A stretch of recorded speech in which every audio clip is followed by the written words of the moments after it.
उसके चार जो हैं वो डायरेक्ट इम्पैक्ट जो हैं वो जो इमिग्रेंट्स हैं या जो लोग कोशिश कर रहे हैं कि यार वो ग्रीन कार्ड से सिटीजनशिप के ऊपर चले जाएं।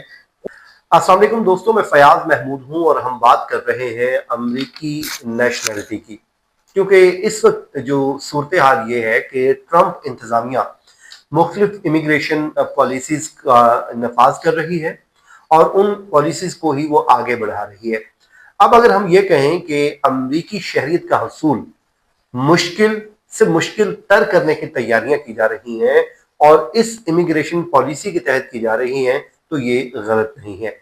ये नई इमिग्रेशन पॉलिसी क्या है और नेशनलिटी का हसूल मुमकिन कैसे है, और जिन लोगों के इस वक्त दरखास्तें ज़ेरे इल्तवा हैं क्या उनके ऊपर भी इसका इम्पैक्ट आएगा, तो हम बात करेंगे इससे मुतालिक रिजवान शहजाद साहब से। हम उनसे जान लेते हैं कि भाई चल क्या रहा है।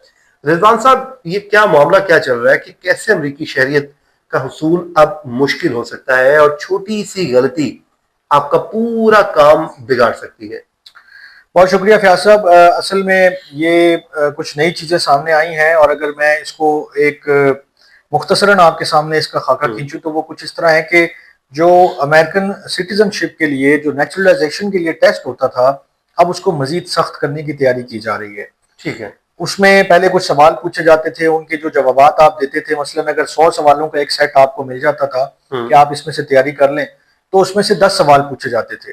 फिर उस 10 में से आपने 6 सवालों के जवाब बिल्कुल सही देने होते थे। अब इसको बदलने की जो है वो बात की जा रही है और ये बात भी कोई और नहीं कर रहा बल्कि जो USCIS के एक नए डायरेक्टर हैं, डायरेक्टर जोसेफ एडलो, ये उनकी जानिब से एक स्टेटमेंट आया है। अच्छा। और उन्होंने ये बात पूरी जो है वो खोल के बताई है कि मतलब ये तो हवा में बात नहीं हो रही। नहीं, हवा में नहीं है। और फिर इसकी जो अगर वो लोग बहुत एतराज करते हैं और कुछ लोग जो है वो बहुत बदतमीजी भी करते हैं कमेंट्स में, उनकी इत्तला के लिए भी अर्ज है कि ये न्यूयॉर्क टाइम्स में मौजूद है खबर, आप इसको देख भी सकते हैं कि इसके अंदर क्या बात की गई है। तो डबल चेक उनका हक है, वो करें, बेशक करें। जो 10 सवाल मैंने आपसे जिक्र किया कि पहले 100 सवालों का सेट होता था, उसमें से 10 पूछे जाते थे और फिर 6 के जवाब सही देने होते थे। ये पिछला जो मामला था बात बन जाती थी।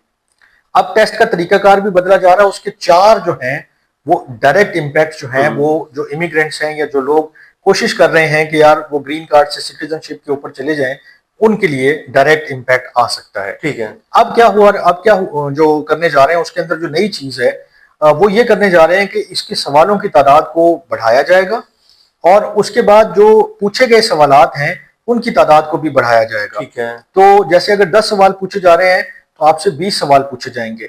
अगर आपको 100 सवालों का सेट दिया हुआ था तो मिसाल के तौर पे यहाँ 200 या 500 सवाल भी हो सकते हैं, एक मिसाल दे रहा हूँ।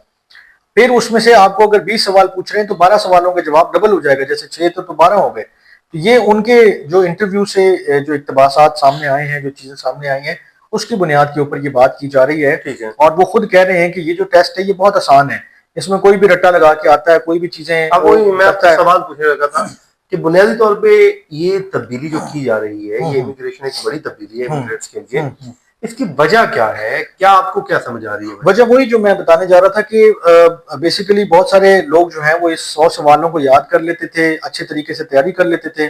तो बार बार जब वो जवाब आप दे रहे हैं कि यार फलां शख्स का नाम क्या है, फलां शख्स पैदा कब हुआ है, या फलां बिल्डिंग कहाँ पर है, या फलां चीज या कॉन्स्टिट्यूशन की कोई चीज आपको याद करवा दी गई, अब आपको याद है कि जी आर्टिकल 14 में लिखा हुआ बर्थ राइट, सिटीजनशिप वगैरह वगैरह। तो इस तरह के सवालात जब आप पता है आपको कि यही आएंगे तो आपके लिए बहुत आसान हो जाता था। अब वो ये कहते हैं कि यार ये जो सारी चीजें हम करके दे देते हैं ना, तो इसमें बहुत सारी चीजें मिस हो जाती हैं। ना उनको लॉज का पता होता है, ना उनको पॉलिटिक्स का पता होता है, ना उनको कोई हिस्ट्री का पता होता है अमेरिका की। तो उन लोगों को जब हम शहरियत दे रहे होते हैं तो हम चाहते हैं कि उनको ज्यादा पता हो, वो ज्यादा अवेयर हो, उनको उनकी जो एसोसिएशन है, जो उनकी एफिलिएशन है अमेरिका के साथ, वो ज्यादा गहरी हो। और उनको एक मुल्क का अगर वो शहरी बनने जा रहे हैं तो उसके बारे में बहुत कुछ पता होना चाहिए, कल्चरल चीजों का पता होना चाहिए, बहुत सारी और वैल्यूज का पता होना चाहिए। तो ये बेसिकली जो रीजन है, ये रिजवान साहब नाफिज हो जाती है और ये पॉलिसी का जाहिर है वो करेंगे, तो इसके इमिग्रेंट्स के ऊपर असरात क्या आ सकते हैं? बुनियादी तौर पर कुछ चंद आप बता दीजिए।